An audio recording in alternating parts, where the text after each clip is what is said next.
وعلى آله وأصحابه الذين قاموا بنصرة الدين القويم. أما بعد فأعوذ بالله من الشيطان الرجيم. بسم الله الرحمن الرحيم. إن الله وملائكته يصلون على النبي يا أيها الذين آمنوا صلوا عليه وسلموا تسليما. صدق الله العظيم. إن الله وملائكته يصلون على النبي یا ایھا الذین آمنوا صلوا علیہ وسلموا تسلیما. محبت کے ساتھ درود شریف صلی اللہ علیہ یا رسول اللہ وسلم علیک یا حبیب اللہ. اور محبت کے ساتھ صلی اللہ علیہ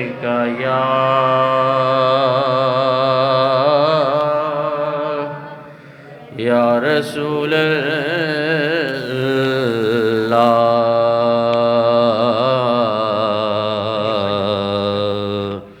وسلم علیک یا نام محمد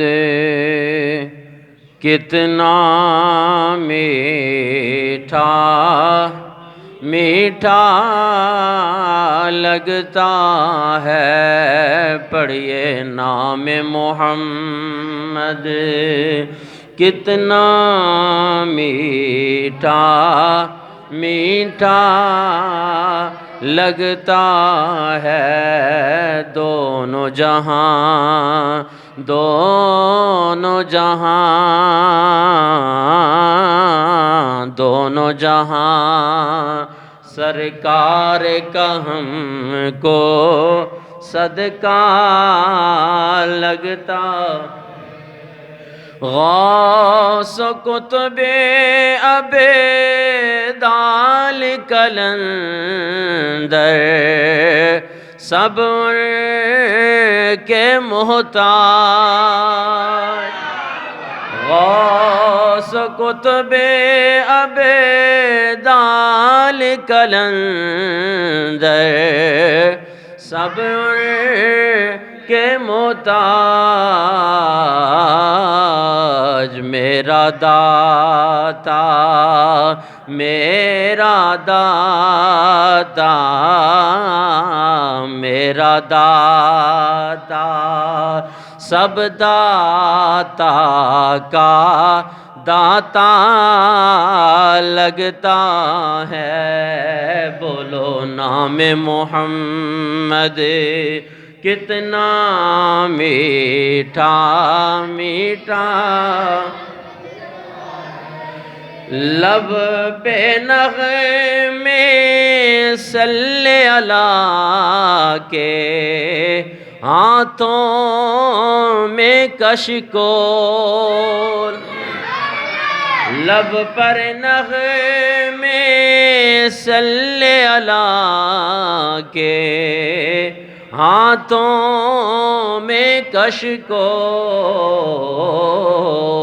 دیکھو تو سرکار کا منگتا کیسا لگتا ہے. نام محمد کتنا میٹھا میٹھا. آؤ سنائیں اپنے نبی کو اپنے غم کی بات. آؤ سنائیں اپنے نبی کو اپنے غم کی بات.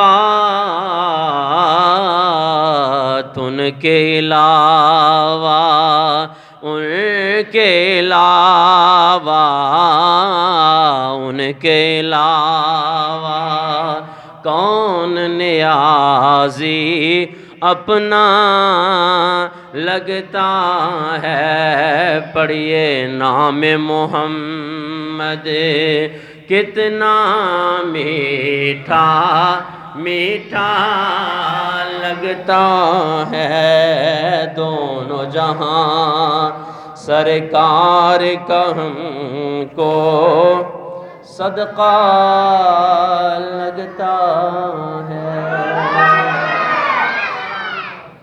حمد و صلات کے بعد انتہائی واجب الاحترام بزرگوں، دوستوں اور بھائیوں، بندہ ناچیز نے قرآن مجید فرقان حمید کے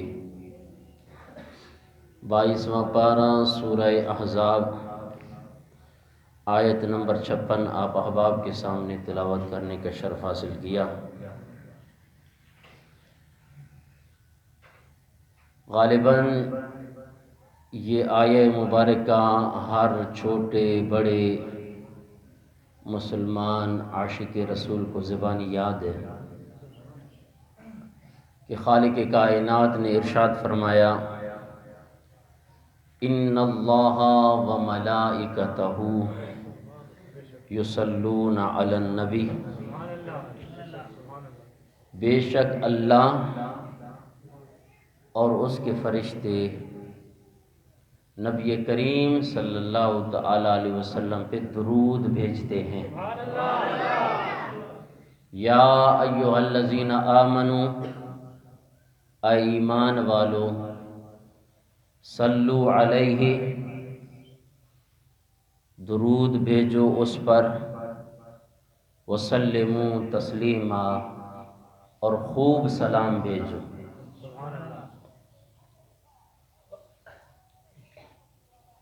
درود شریف کی فضیلت میں اتنا کافی ہے کہ درود ایسی عبادت ہے جس عبادت میں خود خالق کائنات بھی اپنے بندوں کے ساتھ شریک حال ہے۔ پچھلے جمعے میں نے عرض کیا کہ خالق کائنات نے ہر چیز کا حکم دیا انسان کو، بندوں کو، مسلمانوں کو، لیکن ان افعال کو وہ خود نہیں کرتا۔ لیکن درود ایک ایسا فعل ہے، درود ایک ایسی عبادت ہے جسے خالق کائنات اپنے بندوں کے ساتھ، اپنے فرشتوں کے ساتھ مل کے اس عبادت کو کرتا ہے، حالانکہ وہ ہر عبادت سے پاک ہے، ہر عبادت سے پاک ہے۔ تو درود شریف عزیزان محترم، کچھ شرعی افعال ہوتے ہیں، کچھ شرعی کام ہوتے ہیں جن کو مختلف نام دیا جاتا ہے۔ ان میں سے یہ مشہور 4 یہ ہیں کہ ایک چیز، ایک کام جو شریعت کی طرف سے ہوتا ہے وہ فرض ہوتا ہے، دوسرا جو کام ہوتا ہے وہ واجب ہوتا ہے، تیسرا مستحب سنت ہوتا ہے، اور چوتھا مستحب ہوتا ہے۔ یہ 4 افعال ہیں جو شریعت میں رہ کے کوئی کام، کوئی افعال فرض ہوتے ہیں، کچھ واجب ہوتے ہیں، کچھ سنت ہوتے ہیں اور کچھ مستحب ہوتے ہیں۔ لیکن درود شریف ایک ایسی عبادت ہے جو یہ چاروں کے چاروں افعال کو شامل حال ہے۔ درود فرض بھی ہے،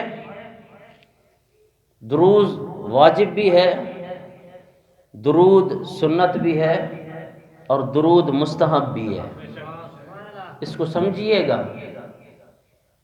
نماز ہر مسلمان پر فرض ہے، زکوٰۃ ہر مسلمان جو صاحب استطاعت ہے اس کو اس کا ادا کرنا فرض ہے، کلمہ شہادت ہر مسلمان پر فرض ہے، حج کرنا ہر اس مسلمان پر جو صاحب استطاعت ہے، جو طاقت رکھتا ہے، مالدار مسلمان ہے، اس پر فرض ہے۔ تو یہ درود شریف کیسے فرض ہے مسلمانوں پر؟ یہ جس طرح کے حج کا ادا کرنا فرض ہے، تو زندگی میں ایک بار مسلمان کے اوپر درود شریف کا پڑھنا فرض ہے۔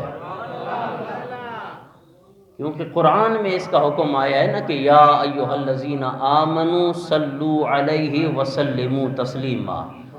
تو زندگی میں ایک بار نبی کریم صلی اللہ تعالی علیہ وسلم کی ذات مبارکہ پر درود پڑھنا فرض ہے.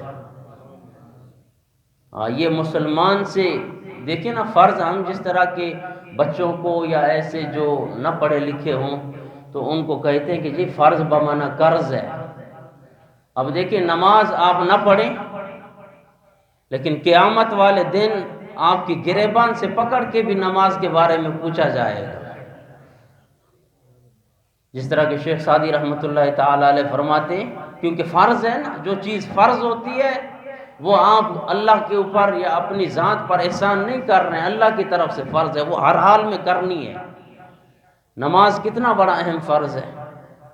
یہاں تک آتا ہے اب ہم ہٹے کٹے یا پھر ہمارے جو جب زکام چڑھ جائے اج سے متھے میں ڈاڈو سور آئینی خاطر جماعت میں شامل نہ تھی سکو. آپ کو میں بتاؤں کہ نماز آپ اگر بستر پر بھی لیٹے ہوئے نا، مرگ کے قریب ہیں، اگر آپ کو ہوش اور حواس ہے، آپ صرف لیٹے ہوئے کھڑے نہیں ہو سکتے ہیں، نماز تب بھی فرض ہے آپ پر. حکم ہے کہ بیٹھ کر جو ہے نماز ادا کریں، اور اگر کوئی بیٹھ کے نہیں ادا کر سکتا شریعت نے پھر بھی نماز معاف نہیں کی ہے، لیٹے ہوئے نماز پڑھے وہ. تو یہ فرض کی اتنی بڑی اہمیت ہے. تو جس طرح حج کا ادا، اب ایک صاحب استطاعت ہے، اس کے پاس مال وغیرہ سب کچھ ہے، پھر بھی وہ حج نہیں کرتا ہے، پھر مرنے کی دیر ہے، ادھر تو کہے کہ جی میرے پاس جو بھی ہے، تو اللہ تعالیٰ کی بارگاہ میں تو عند اللہ گناہ گار اور مجرم. اللہ نے اتنی دولت دی، مال دیا، اور پھر بھی وہ حج نہ کرے. تو اس طرح جس طرح حج فرض ہے نا، تو اسی طرح پوری زندگی میں ایک مرتبہ حضور نبی کریم صلی اللہ تعالی وسلم پر درود پڑھنا فرض ہے. اب دوسرا درجہ، دوسرا جو فعل ہے شرعی، وہ ہے واجب. واجب درود پڑھنا واجب بھی ہے. یہ کس وقت؟ جب بھی کوئی حضور نبی کریم صلی اللہ تعالی علیہ وسلم کا نام نامی اسم گرامی لیتا رہے تو ہر بار درود پڑھنا واجب ہے. یہ ہمیں کہنا پڑتا ہے نا کہ جی حضور کی ذات پر درود پڑھو. آپ گناہگار ہوں گے کہ یہاں میں حضور نبی کریم صلی اللہ تعالی وسلم کا نام لوں اور آپ درود نہ پڑھیں. آپ کو پتہ ہے واجب کا جو منکر ہوتا ہے وہ گناہ کبیرہ کا مرتکب ہے. تو گناہ کبیرہ کا مرتکب ہے، گناہ صغیرہ بھی نہیں. تو جب بھی اپنے نبی کا نام سنو تو صلی اللہ علیہ وسلم پڑھ لیا گیا. اور اب دیکھیں قرآن پاک کی کوئی سجدے والی جو آیت ہے وہ اگر ایک جگہ پہ 1000 مرتبہ پڑھی جائے نا، 1000 مرتبہ، لیکن سجدہ ایک واجب ہے. لیکن اگر 1000 مرتبہ میرے آقا حضرت محمد مصطفیٰ صلی اللہ تعالی وسلم کا نام لیا جائے تو ہر بار درود پڑھنا واجب ہے.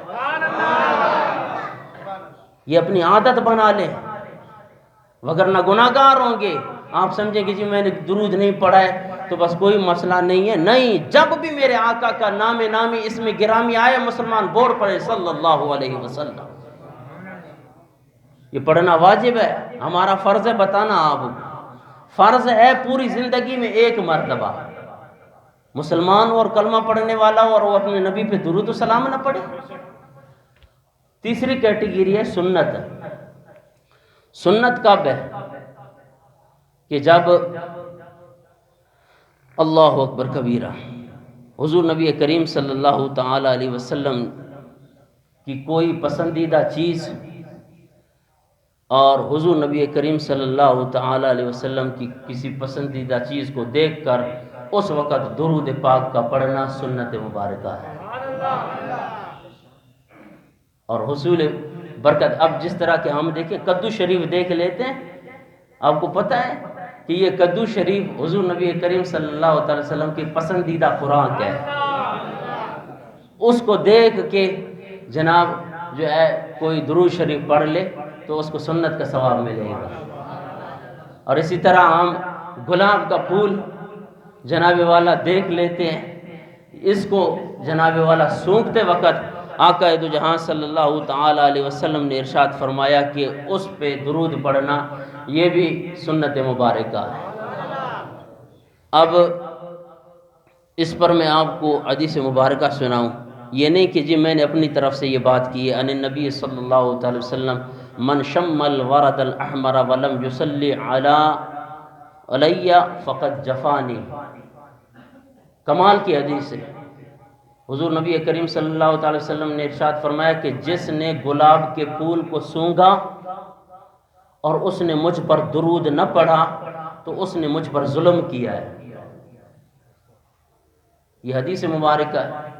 اندازہ لگائیں ہم کیا کریں، ہمیں مسجد میں آ کر درود پڑھنا جو ہے نا شرم کی بات محسوس ہوتی ہے۔ میرے آقا نے فرمایا جو گلاب کے پھول کو سونگتے وقت اگر مجھ پر درود نہ پڑے تو اس نے مجھ پر ظلم کیا ہے، اور جس نے اپنے نبی پر ظلم کیا وہ امتی بخشا جائے گا۔ اس لیے میرے آقا کی کوئی بھی چیز، میرے آقا سے نسبت رکھنے والی کسی بھی چیز کو آپ دیکھ لیں تو اس وقت حضور نبی کریم صلی اللہ علیہ وسلم کی ذات مبارکہ پہ درود شریف کا نذرانہ پیش کیا گیا۔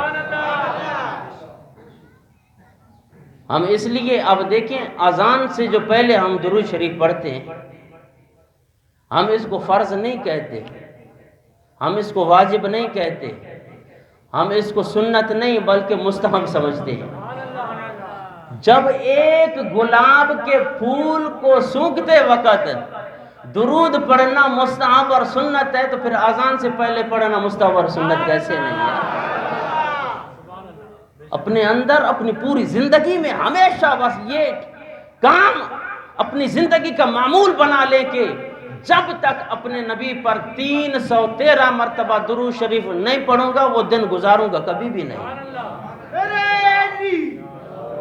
تو یہ کثرت میں شامل ہو جاتا ہے۔ اور پھر جو کثرت کے ساتھ میرے آقا پہ درود شریف پڑھتا ہے نا، میرے آقا نے فرمایا قیامت والے دن تمام لوگوں میں سے سب سے زیادہ نزدیک، سب سے زیادہ پیارا، سب سے زیادہ قریب میرے ساتھ وہ ہوگا جو کثرت کے ساتھ مجھ پر درود شریف پڑھتا ہوگا۔ تو اس لیے اٹھتے بیٹھتے اپنا وظیفہ بنا لیں۔ اب رہی بات کہ جناب آواز سے پڑھیں تب بھی جائز ہے، خاموشی سے پڑھیں تب بھی جائز ہے، جس طرح چاہیں حالت پاکیزگی میں آپ ہمیشہ جس وقت چاہیں، چلتے ہوئے چاہیں بھی درود شریف پڑھ سکتے ہیں، بیٹھے ہوئے درود پڑھ سکتے ہیں، سوئیں بھی درود شریف پڑھ سکتے ہیں۔ اور درود کی کیا برکت ہے، آئیے مشکات شریف کی حدیث مبارکہ ہے۔ حضرت انس رضی اللہ تعالی عنہ اس حدیث مبارکہ کے راوی ہیں۔ آپ فرماتے ہیں کہ قال رسول اللہ صلی اللہ علیہ وسلم، میرے آقا نے ارشاد فرمایا من صلی علی واحدۃ، جس شخص نے مجھ پر ایک مرتبہ درود پڑھا تو صلی اللہ علیہ 10 صلاۃ، تو اللہ اس پہ 10 رحمتیں نازل فرماتا ہے۔ ایک بار درود پڑھنے سے میرے آقا نے فرمایا اللہ اس بندے پر 10 رحمتیں نازل فرماتا ہے۔ صرف یہ 10 رحمتیں نہیں، وَحُطِّتَتْ عَنْهُ 10 خطیئات، 10 گناہ خالق کائنات مٹا دیتا ہے اور 10 درجات بلند فرما لیتا ہے۔ جو ایک مرتبہ آقا دو جہاں صلی اللہ تعالی وسلم کی ذات مبارکہ پہ درود شریف پڑھتا ہے، 10 رحمتیں اللہ کی نازل ہوتی ہیں، 10 گناہ مٹ جاتے ہیں اور 10 درجات بلند ہو جاتے ہیں۔ اتنی برکتیں ہیں حضور نبی کریم صلی اللہ تعالی علیہ وسلم کی ذات مبارکہ پر درود شریف پڑھنے کی، کیونکہ قرآن کا حکم ہے۔ خالق کائنات نے ارشاد فرمایا ان اللہ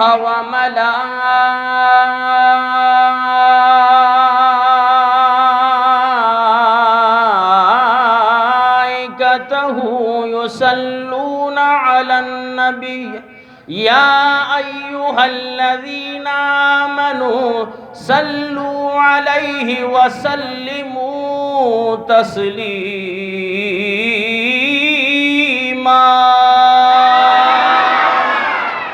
خالق کائنات نے درود شریف کی فضیلت میں ارشاد فرمایا ان اللہ، بے شک اللہ تبارک و تعالی و ملائکتہ اور اس کے فرشتے یصلون علی النبی وہ نبی کریم صلی اللہ تعالی علیہ وسلم پہ درود بھیجتے ہیں یا ایھا الذین آمنوا اے ایمان والو صلو علیہ درود پڑھو اس پہ وسلموا تسلیما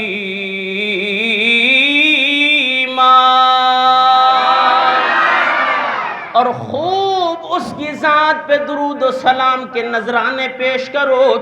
آئیے عزیزان محترم تفسیر روح البیان جلد نمبر 3 صفحہ نمبر 147 میں علامہ اسماعیل حقی رحمت اللہ تعالی علیہ آپ نقل فرماتی ہیں کہ ایک عورت جس کا بیٹا فوت ہو گیا، اللہ اکبر کبیرہ، فوت ہو جانے کے بعد اس نے اپنے بیٹے کو دیکھا کہ وہ عذاب کے اندر مبتلا ہے، خواب دیکھ رہی ہے بیٹا عذاب میں مبتلا ہے۔ جب ماں اٹھی نیند سے دل بے قرار ہوا، بڑا رنج و غم ہوا، جناب والا بڑی پریشان ہوئی کہ لگتا ہے بیٹا کسی مصیبت میں گرفتار ہے، لگتا ہے بیٹا اللہ تبارک و تعالیٰ کے عذاب میں مبتلا ہے۔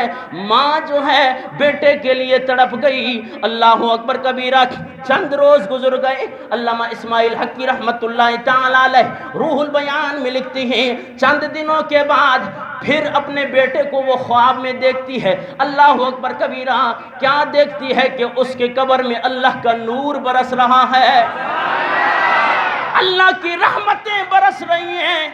اپنے بیٹے سے دریافت کرنے لگی، بیٹا میں نے کچھ دنوں پہلے آپ کو عذاب میں مبتلا دیکھا، بڑے عذاب میں مبتلا تھے، کون سا ایسا عمل کیا ہے جس کی وجہ سے خالق کائنات نے تیرے قبر کے اندر نور برسایا ہے؟ عرض کرنے لگا اے امی جان یہ میرا کمال نہیں ہے۔ قبرستان سے گزرتا ہوا ایک مسلمان اس نے آ کے حضور نبی کریم صلی اللہ تعالی علیہ وسلم پہ درود شریف کا نذرانہ پیش کر کے اس درود شریف کا ثواب تمام قبرستان والوں کو بخش دیا۔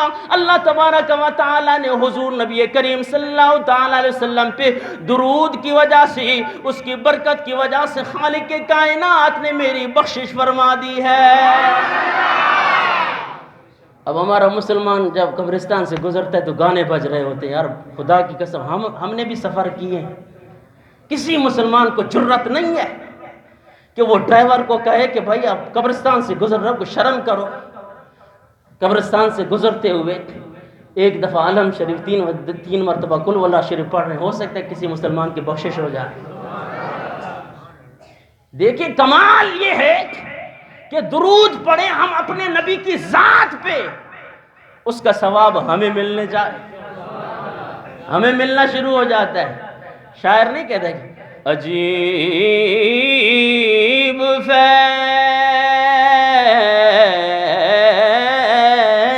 ہے آقا تیری محبت کا،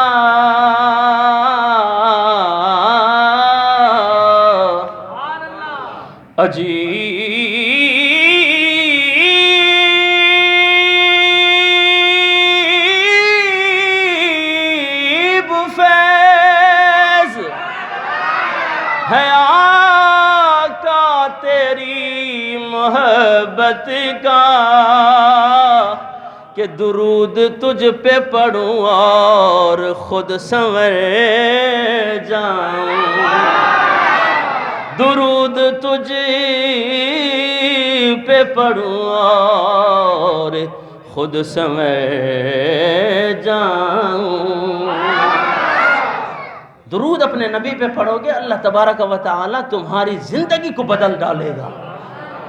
اور یارو جو اس دنیا کے اندر جس سے محبت کرتا ہے نا وہ ہمیشہ اس کا تذکرہ کرتا رہتا ہے، تو جس کو اور جو چاہتا ہے کہ میں اپنے نبی کی زیارت کروں، آؤ آج میں آپ کو وظیفہ بتانے لگا ہوں۔ صاف ستھرے رہا کرو، ہمیشہ وضو کے ساتھ رہا کرو، اور سونے سے پہلے جو درود اکبر 1 مرتبہ حضور کی ذات پہ خوشبو لگا کر اگر وہ درود اکبر پڑھے گا انشاءاللہ اسے حضور نبی کریم صلی اللہ علیہ وسلم کی زیارت نصیب ہو جائے.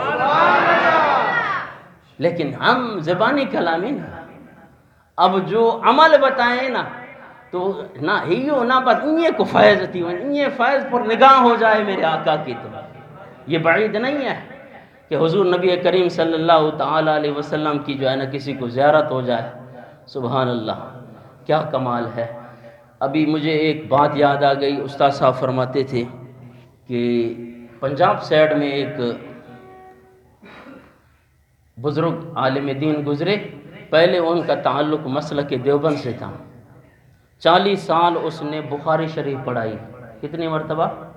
40 سال وہ بخاری شریف پڑھاتا رہا. ایک اسٹیج پہ خطاب کرنے لگا تو ایک درویش، ایک اللہ کا ولی بھی اس اسٹیج پہ آ گیا. وہ ان کو تو اسٹیج کی ضرورت نہیں ہوتی ہے. جناب یہ شیخ الحدیث تھا، 40 سال جو بخاری شریف پڑھانے والا ہو. اس نے جو برسنا تھا، جو حدیثیں سنانی تھی اور جو جس کے مسلک پر جو بات کرنی تھی اس نے ٹکا کے کر دی. اب وہ مسلک بریلوی کا ایک بزرگ بیٹھا ہے، درویش بیٹھا ہے، وہ خاموشی سے بیٹھا ہے. اللہ اکبر کبیرہ. تقریر ختم کی. جب خطاب ختم ہو گیا تو اس بزرگ کے ساتھ جب اس شیخ الحدیث کی ملاقات ہوئی تو پوچھنے لگا کہ اس سے کہا کہ جی آپ کا مشغلہ کیا ہے. وہ بزرگ پوچھنے لگا اس شیخ الحدیث سے، بولا جی 40 سال سے میں حضور نبی کریم صلی اللہ تعالی وسلم کی حدیث مبارکہ پڑھا رہا ہوں. بولا اچھا.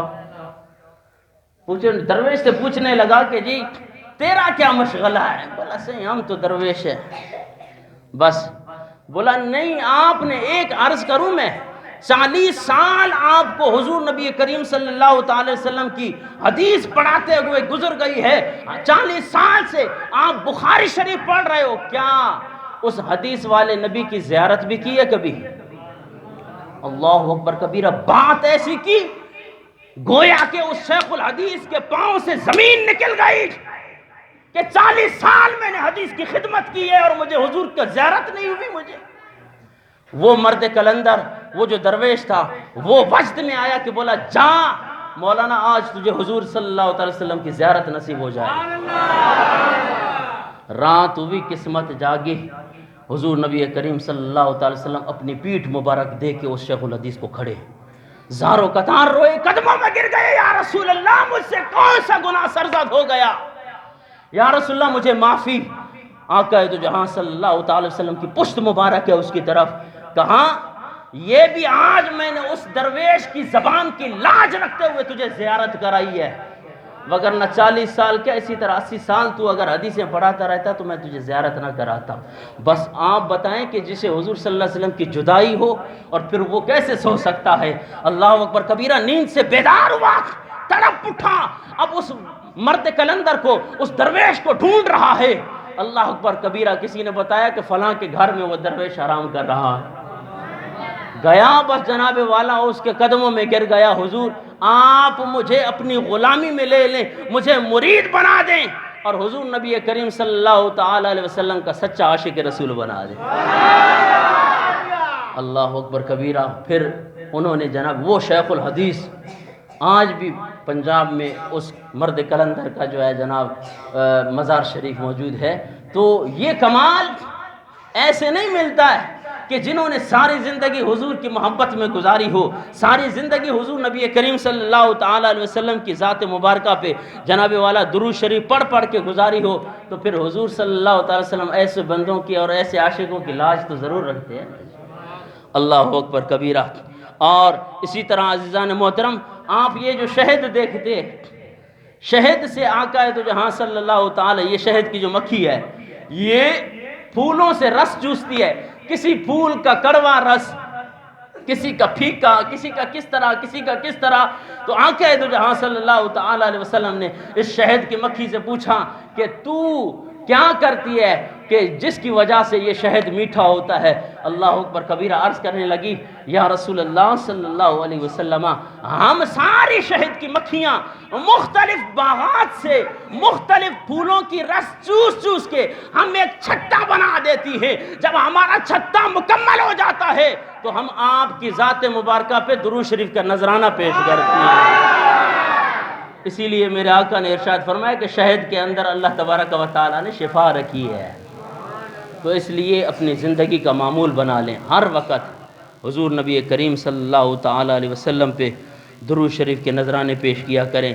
اب اس بات کو چھوڑ دیجیے، حضور کو کہتے ہیں حضور نہیں سنتے علیہ باللہ۔ میں نے پچھلے جمعہ میں بھی آپ کو وہ آیہ مبارکہ سنائی، حضرت سلیمان علیہ السلام نے 3 میل کے فاصلے پہ چونٹی کی آواز کو سن لیا تھا۔ جب ایک نبی حضرت سلیمان علیہ السلام وہ اگر 3 میل سے ایک چونٹی کی آواز کو سن سکتا ہے تو پھر سید المرسلین پھر اپنے گناہگاروں کا درود کیسے نہیں سن سکتے؟ تو اس لیے بغیر کسی کے اعتراضات کے اگر اپنے نبی سے محبت ہے، ہمہ تن آپ کے ہاتھ میں تسبیح ہو، اگر تسبیح نہیں ہے تو اپنے ہاتھوں کو تسبیح بنا لیں ہمیشہ۔ اور اگر اب اتنا نہیں پڑھ سکتے نا، اپنے لیے خدا کی قسم 313 مرتبہ روزانہ کا معمول بنا لیں، انشاءاللہ وہ وقت دور نہیں ہے کہ حضور نبی کریم صلی اللہ تعالی وسلم آپ پر کرم فرما دیں اور اپنی زیارت بھی کرا لیں۔ دعا ہے کہ خالق کائنات ہمیں حضور نبی کریم صلی اللہ تعالی علیہ وسلم سے سچی محبت نصیب فرمائے۔ یہ ایک اعلان سماعت فرمائیں۔